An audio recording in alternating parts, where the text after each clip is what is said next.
sobre la evolución del estado de salud de su hija. Hasta el momento, aquí como podemos apreciar, hay algunos de los pacientes que están internados aquí en el hospital que vienen justamente a ser parte de la vigilia de noche que van a poder relevar con algunos de sus familiares y precisar además que según las cifras que han sido reportadas por Centro de Emergencia Mujer del Ministerio de la Mujer y Poblaciones Vulnerables, entre enero y marzo se han registrado 32 feminicidios y 82 tentativas de feminicidio. Lamentable el hecho, de una vez más, que llama la atención sobre la calidad de la atención que deberíamos tener aquí también en algunos hospitales, porque hemos recibido, Omar, algunas quejas de los pacientes que están aquí, pues no están atendidos inmediatamente.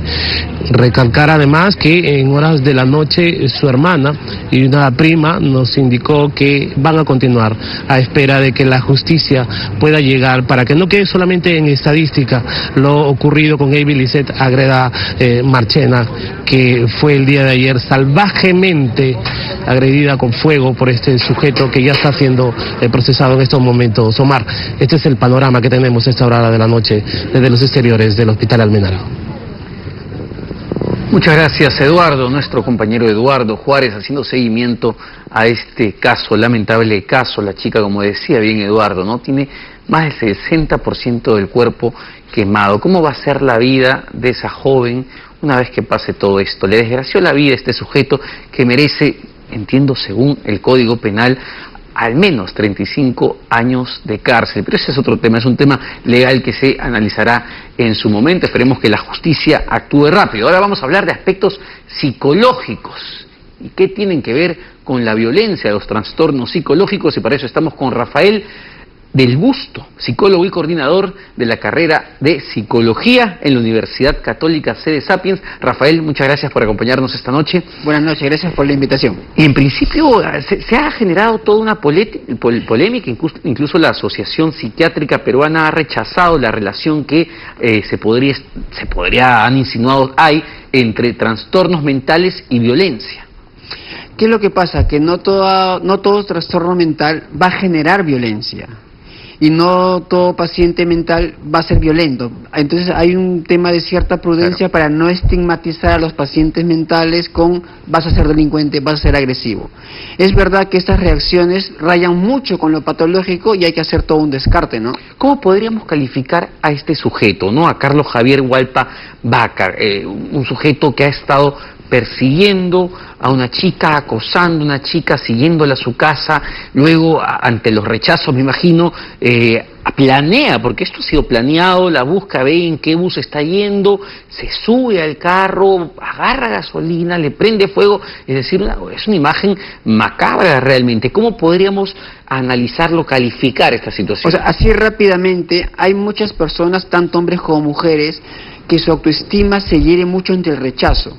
Entonces ellos pueden llegar a obsesionarse con una persona, tener fantasías de que si tú no eres mía, no eres de nadie, y por lo tanto llegar a plantear este tipo de acciones, ¿no? Totalmente que rayan con lo patológico. Me imagino que ya los psicólogos forenses harán una evaluación para ver el trato que se le va a dar, ¿no? Si merece un tratamiento psiquiátrico en alguna institución o la cárcel. Pero digamos, este personaje posiblemente tenga trastorno de personalidad. Sería una primera hipótesis a descartar. Y digamos, en base a esa hipótesis, ¿se podría salvar de la cárcel e ir a un lugar, a un centro, digamos, de médico, de retención médica o no? No, porque un trastorno de personalidad no quita que la persona diferencie entre el bien y el mal y tiene conciencia de lo que está haciendo. La cárcel está llena de trastornos de personalidad como los disociales o psicópatas, por ejemplo, ¿no? Okay. Recordarás, hace muchos años este chico, el loco del martillo, termina preso. ¿No? Él termina preso. Se planteó una hipótesis de psicosis orgánica, pero termina preso. Incluso algunos hacen cárcel en pabellones del Hospital Arco Herrera, por ejemplo, ¿no? Pero hacen su condena allí. Algunos fingen un poquito porque es más fácil escaparse. Esa es otra historia. Pero es muy común, ¿o no? Depende la pericia ya del forense, de los psicólogos y psiquiatras forenses, para descubrir cuándo es un fingidor que está fingiendo un cuadro de salud mental o no, ya depende de ellos, ¿no? Y digamos, ¿las autoridades están preparadas para determinar y hacer adecuadamente la clasificación? Sí, eso es una especialidad, ¿no? Hay una especialidad de la criminología, que acá en el Perú hay una característica diferente a otros países. No lo llevan mucho los psicólogos y los psiquiatras, lo llevan los abogados. ¿Así? Sí, entonces, si tú ves los cursos de criminología y quienes dictan, son cursos muy dictados para derecho. En cambio, en otros países todos los perfiles criminales, por ejemplo, son para psicólogos, hacen los perfiles forenses, por ejemplo. En Perú, me parece, no se acepta la grafología como un peritaje psicológico para ver si la persona puede o no ser un potencial delincuente. En Argentina sí, acá no. Acá la grafología se usa más que todo para documentos y firmas falsas. Ahora, ¿cómo hacemos para que la gente no empiece a estigmatizar, a decir, bueno, esta persona tiene o ha sido diagnosticada con tal trastorno de la personalidad, puede ser un agresivo, mejor no nos juntemos con él? ¿Qué hay que entender de ese mundo, digamos? Nosotros podemos estar enfermos de muchas cosas, estar internados en un hospital y no hay problema. Pero decir que hemos estado internados en un hospital psiquiátrico es una calificación, una etiqueta que genera mucho tabú. Incluso yo he tenido pacientes que van a tratamiento para superar el tabú, ¿no? Porque la gente tiene miedo. Me cuentan algunos que pasan por la calle y los chiquitos, no, cuidado, está loco, por ejemplo, ¿no? Y eso a ellos les afecta, ¿no? Los pacientes pueden estar muy alterados, llegar en emergencia, pero ellos no pierden la memoria. Y una de las cosas que más les duele a ellos es no ser tratados como personas, por ejemplo, ¿no? Y el maltrato que pueden recibir. Entonces, es un tema que también hay que educar a la sociedad en no estigmatizar. Es verdad que algunos necesitan, por ejemplo, ser internados porque puede correr peligro su vida o la vida de los demás, pero hay medicinas, hay tratamientos especializados, hay centros para internarlos. Es verdad que también existe mucho tabú con la medicina psiquiátrica. No, va a terminar adicto, no va a terminar drogándose, no, porque tomas medicina, y a veces es la misma familia que retira el tratamiento, retira la medicación. Hay mucho tabú, y te cuento una experiencia, obviamente no voy a decir el nombre, de un amigo muy personal que me comentó pues que se sentía mal, tenía problemas y le habían diagnosticado un trastorno del comportamiento bastante común, pero la familia no aceptaba y pensaba, incluso decía, no, eso es mañosería. Eso es mañosería, y no se trataba y no se sentía aceptado, y era un problema el solo hecho de ir al psicólogo. Ojo, claro. Ni siquiera al psiquiatra, sino al psicólogo, y es un problema social. No, los peruanos no estamos yendo, no vamos al psicólogo. Más el hombre no va, ¿no? No va por el estilo, no estoy loco. Entonces, cuando una persona dice, ¿para qué ir al psicólogo? ¿Qué me va a decir él? No estoy loco. Está mandando un mensaje, no quiero cambiar. Entonces no quiero ir, por ejemplo. A veces porque saben que tienen algo y tienen miedo a ser descubiertos. Pero sí hay mucha gente que es reticente. En otros lugares, por ejemplo, en cierta zona sur de Lima, vía El Salvador, nos hemos encontrado que hay mucha gente que tiene mucha facilidad para ir al psicólogo, por ejemplo. No sé si hubo un trabajo previo. Yo he trabajado en un centro ahí por 13 años de salud mental y la gente iba. No sé si hubo trabajo previo que alguien sensibilizó a la población en este cuidado de la salud mental, ¿no? Que, por ejemplo, ni las aseguradoras quieren ocuparse del tema. Claro. Por ejemplo, lo sé, en la Argentina, en Buenos Aires sobre todo, ir al psicólogo, tener su psicólogo es muy normal, ¿no? Es una cosa bastante común, psicoanalizarse y todo esto, pero me da la impresión que como sociedad no le damos tanta importancia en general a los cuidados de la salud mental. El detalle en Argentina es curioso. Ir al psicoanalista, que es una especie de psicólogo simplemente en una escuela particular, significa estatus social. Pero ir al psicólogo es que ya tienes algo. Entonces decir tengo mi psicoanalista es señal de prestigio, tengo dinero, pero ya ir a un clínico de otras... No, ya estás mal, ¿no? Es verdad que en Perú no se le da mucha importancia al tema de la salud mental porque tenemos más en mente las infecciosas, la TBC y otros problemas infecciosos, entonces es una prioridad ahorita en el sector salud. Yo tengo un hermano psiquiatra que trabaja en España hace muchos años y me dice, como el tema infeccioso en Europa está resuelto, es muy raro ver una TBC, sí pueden ocuparse de la salud mental. Y tienen otro criterio. Cuando una persona tiene problemas de salud mental, es la discapacidad más discapacitante que hay. En cambio, una persona que es coja, que es ciega, se le ve, hay temas inclusivos, puede trabajar. Claro, en cambio, se excluye, ¿no? Se excluye hasta por proteger al entorno. Entonces, han entendido mucho el tema de la prevención, las facilidades del tratamiento, médicos y psiquiatras que van a las casas, eso es mucho personal y mucho gasto, y porque luego esta gente que falta el trabajo afecta económicamente a un país.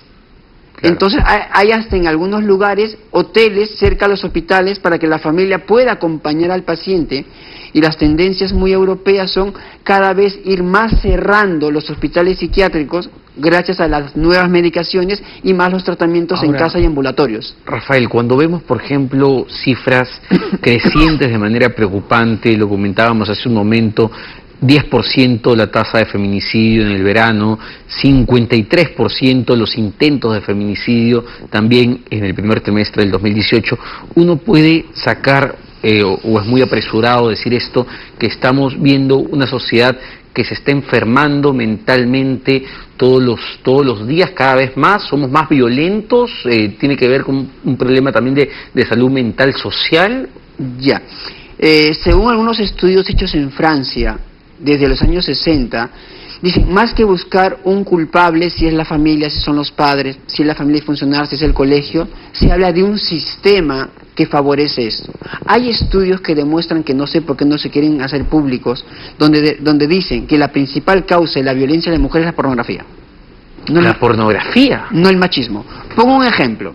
Si en un lugar estamos en una oficina y una chica empieza a hablar libremente de la parte sexual, los hombres la miran con cariño, la empiezan a ver casi como objeto y le empiezan a hacer bromas en doble sentido y empiezan a jugarse con ella. Es lo más común, por ejemplo.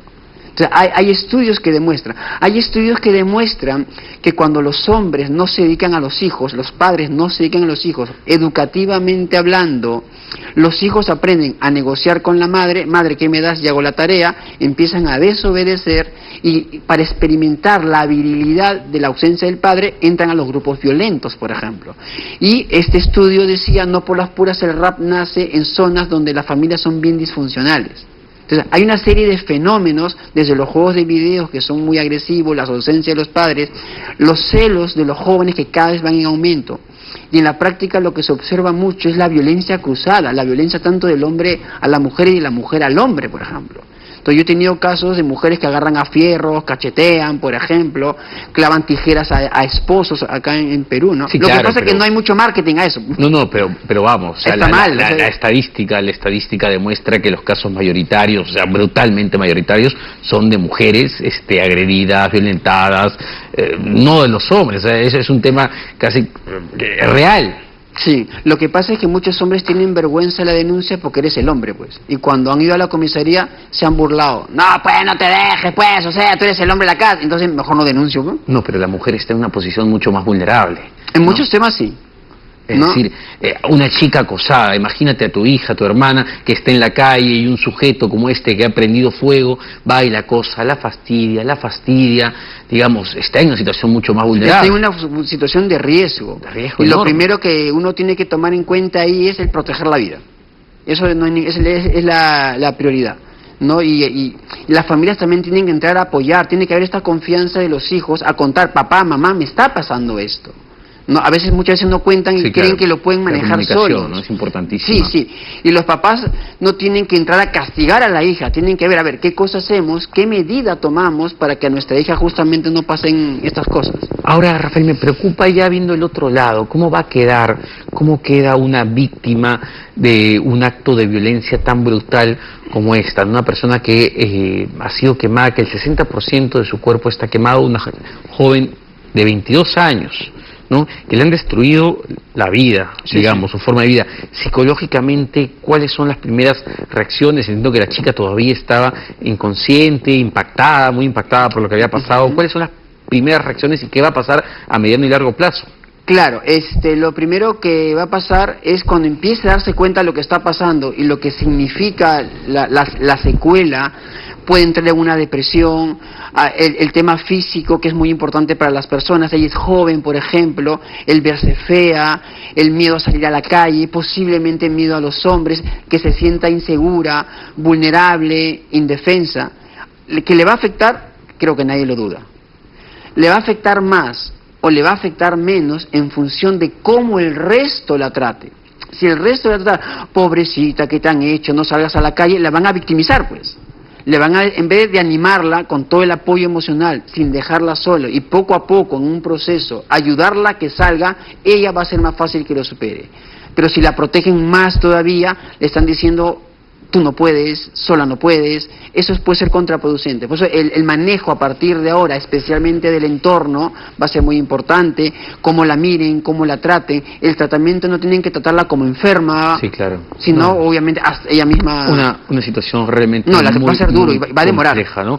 Bueno, muchas gracias, Rafael. Gracias, Rafael del Busto, psicólogo y coordinador de la carrera de Psicología de la Universidad Católica sede Sapiens. Nos vamos a una pausa. Volvemos con algo más todavía en el programa.